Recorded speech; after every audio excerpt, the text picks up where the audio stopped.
Oi pessoal, nesse vídeo eu quero tirar algumas dúvidas, as principais dúvidas sobre comer pão. Pão é saudável? Posso comer pão todo dia? E o glúten?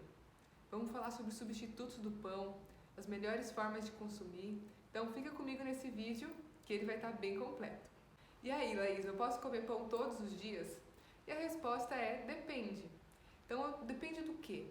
Eu trouxe aqui 4 pontos importantes para a gente observar. Primeiro, qual que é a quantidade e a frequência de pão a frequência que você quer consumir esse pão, né? Então, primeiro ponto.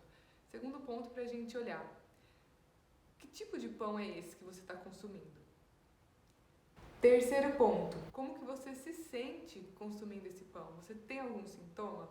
E quarto ponto, o que você come de acompanhamento com esse pão, tá? Então, é importante a gente analisar o contexto que esse pão está inserido. E não, o pão não é proibido, você pode comer o pão, tá? Só é importante a gente entender qual que vai ser a melhor forma para você, porque cada um é diferente. Eu vou começar falando sobre o glúten, que é algo que traz muitas dúvidas e é bem polêmico. O glúten, ele é uma proteína e ele está presente naturalmente no trigo, na cevada e no centeio. A aveia pode conter uma quantidade menor de glúten por contaminação, porque ela em si não tem o glúten, mas ela pode passar por locais que ela pega uma quantidade menor de glúten. Então, o que acontece é que algumas pessoas têm a doença celíaca, que é uma intolerância forte ao glúten. Essas pessoas têm sintomas graves, né? Sintomas fortes, principalmente gastrointestinais. E nesse caso, não é recomendado o consumo do glúten. Mas também existe a hipersensibilidade ao glúten, que é algo que algumas pessoas sentem em diferentes níveis com o consumo do glúten, gerando um processo inflamatório que leva a pessoa a sentir alguns sintomas que muitas vezes nem percebem ou nem sabem que podem estar relacionadas com o consumo do glúten. Por exemplo, o glúten pode influenciar em doenças autoimunes, em problemas respiratórios, gastrointestinais, neuropsicológicos, em refluxo, enxaqueca, mioma, artrite, dermatite, inchaço. Tem várias questões que o glúten pode estar influenciando e a gente não tem essa noção, mas pelo potencial inflamatório que ele gera em algumas pessoas. E não só o glúten, né? Todos esses sintomas podem ser aumentados com uma alimentação que tem um potencial mais inflamatório. E estudos dizem que essa sensibilidade começou porque a população começou a consumir muito mais glúten, principalmente nos produtos industrializados, com o uso das farinhas refinadas. E além disso, além desse aumento no consumo através desses produtos, o trigo ele pode ter sofrido algumas modificações genéticas que fizeram com que ele tivesse mais glúten do que antigamente. Isso também pode ter contribuído para essa sensibilidade ter aumentado nas pessoas. Isso não quer dizer que você precisa parar de comer pão ou parar de comer glúten de todas as formas. O que é importante é você ir percebendo. Eu sempre falo da importância de você perceber os sinais do seu corpo. Então, se você quer fazer um teste, eu sugiro que você faça o teste. Você reduza a quantidade de alimentos com glúten ou com trigo que você consome. Utilize outras receitas gostosas, mais saudáveis, que você possa perceber se isso vai fazer diferença para você, se você vai sentir alguma diferença de sintomas ou não, como que o seu corpo reage com isso. Talvez você possa encontrar uma frequência de consumo menor. Como que vai funcionar para você dentro da sua vida, dentro da sua rotina, e você vai fazer escolha. Você percebendo como que você se sente, você vai fazer as escolhas. Agora vamos falar das melhores formas de consumir o pão. Qual que é o melhor tipo de pão? Então isso vai depender de algumas coisas. O primeiro pão que a gente pode colocar como uma opção legal é se você percebe algum tipo de desconforto com o consumo do trigo ou do glúten, por exemplo, gases, você consome e fica muito estufada, ou você percebe que o intestino não fica legal, a digestão não fica legal, ou te dá mais dor de cabeça, se você ou você fica com uma sensação mais lenta, se você percebe algum sintoma relacionado ao consumo desses alimentos, eu sugiro que você experimente novas receitas e opte pelo pão sem glúten, né? Então existem várias receitas que são muito gostosas, nutritivas, que saciam mais, que você pode utilizar no seu dia a dia. E você pode consumir um pão mais tradicional, ou um pão francês, ou um pão que você goste muito, com uma frequência menor, que você vai encontrar essa frequência, né, dentro da sua rotina e da sua vida. Então é uma opção que você pode fazer, mas na maioria das vezes optar por um pão que você se sinta melhor ao consumir. A segunda opção de pão é o pão de fermentação natural. Então é uma opção legal. Esse pão ele tem o glúten, então ele não é recomendado para os celíacos, mas pela produção dele ser uma produção mais lenta, né?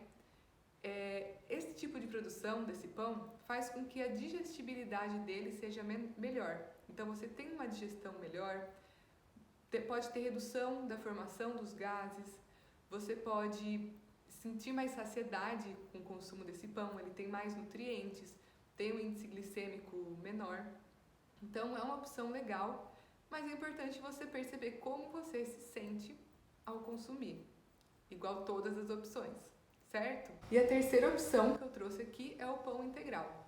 O pão integral também tem glúten, mas ele é menos processado, né? Então tem mais nutrientes, mais equilíbrio ali de fibras.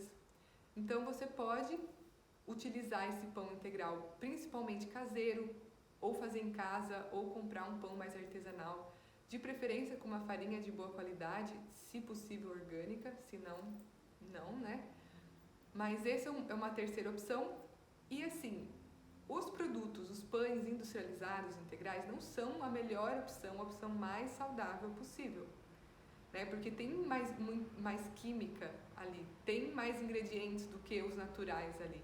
Mas se você quiser optar por escolher os produtos industrializados integrais, os pães integrais, olha os ingredientes.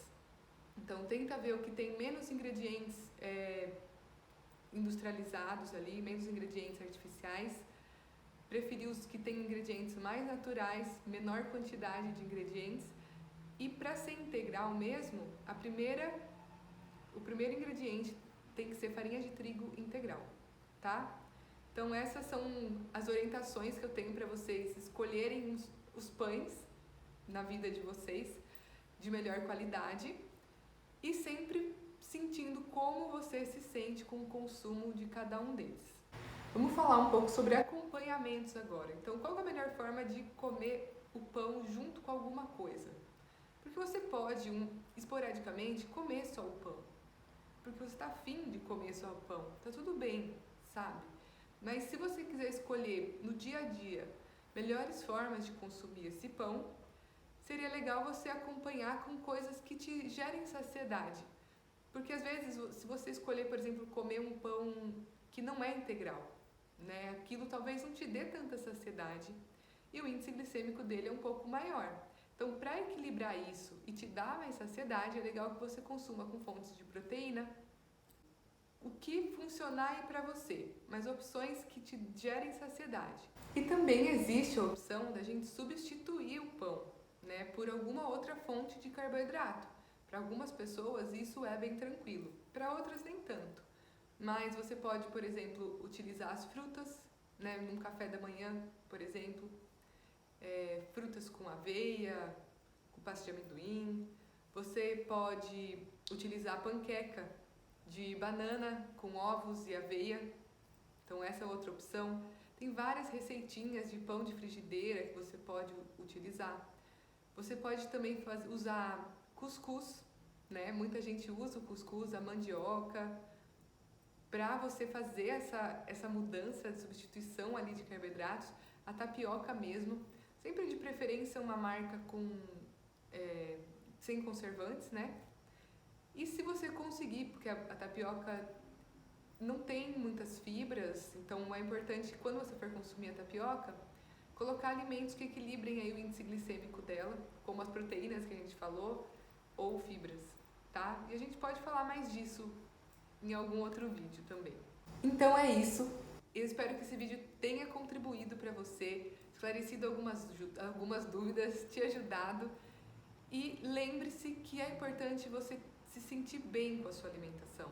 Você tenha prazer na sua alimentação, que seja uma coisa leve, você tenha uma relação legal com os alimentos, sem medos e culpas, e que você faça as suas escolhas para se sentir bem, para se sentir mais leve, com mais saúde, mais feliz e com prazer na sua vida, tá? Se você tiver muita dificuldade com essa redução do pão ou com as substituições que você sentir que precisa fazer, busque ajuda profissional. Muitas vezes pode até ter alguma relação emocional envolvida aí, então busque ajuda se você precisar.